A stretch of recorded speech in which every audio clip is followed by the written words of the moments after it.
हमारे प्रभु एवं उद्धारकर्ता यीशु मसीह के सर्वश्रेष्ठ एवं अतुलनीय नाम में हिंदी अपम के सभी श्रोताओं का हार्दिक अभिनंदन।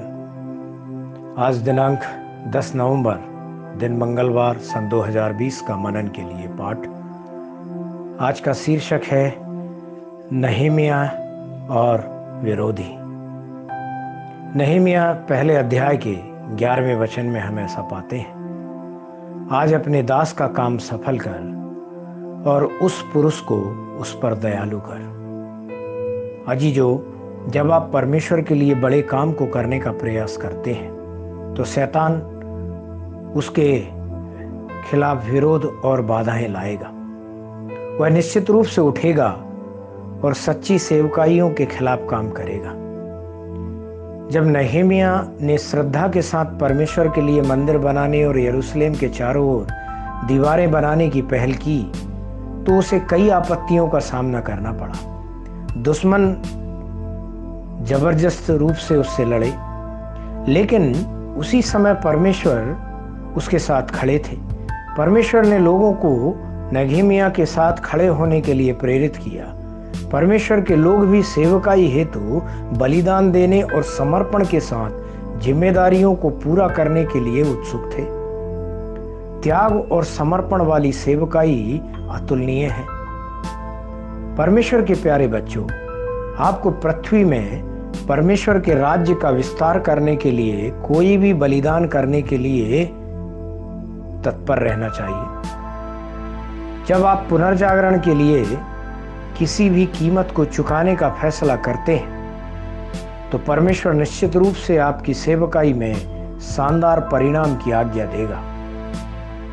जब नहमीया ने दीवारें बनाने की पहल की तो प्रतिरोध आ पहुंचा। संबलत और तोबिया जैसे लोग नहमीया के खिलाफ उठ खड़े हुए।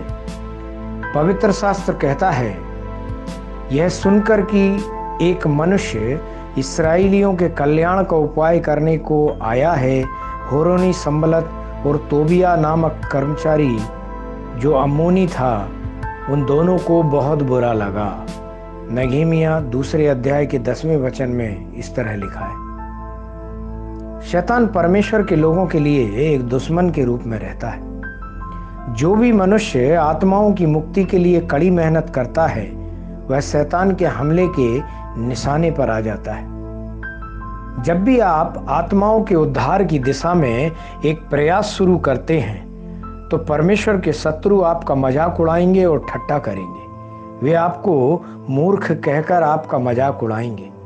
नहमीया को देखो, उसके दोनों शत्रुओं ने नहमीया को उनके मजाक और दोषारोपण से निराश कर दिया।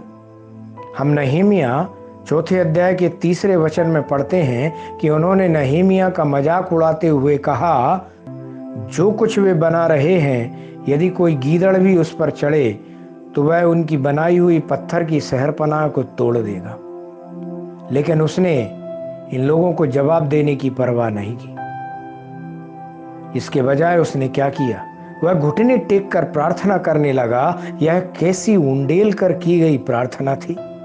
आप नहमीया 4 अध्याय के 4 और 5वें वचन में इस प्रार्थना के विषय पढ़ सकते हैं। सभी परिस्थितियों में उसने मजाक, निंदाएं, रुकावटें और संघर्ष के सभी कारकों के खिलाफ प्रार्थना करने का फैसला किया।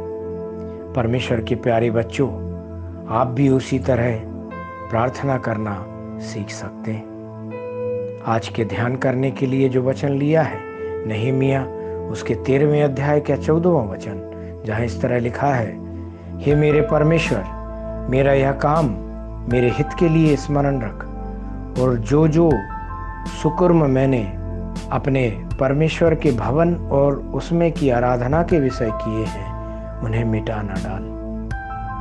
परमेश्वर इन वचनों के सुनने पर आपको आशीषित करे। प्रतिदिन के पवित्र शास्त्र के अध्ययन में सुबह के लिए हमने लिया है यिर्मयाह की पुस्तक, उसका 48 और 49वां अध्याय, और शाम के लिए इब्रानियों की पत्री उसका 7वें अध्याय। और इन वचनों के पढ़ने पर, मनन करने पर और इनके अनुसार चलने पर परमेश्वर आप सभी को बहुत ऐसे आशीष दे।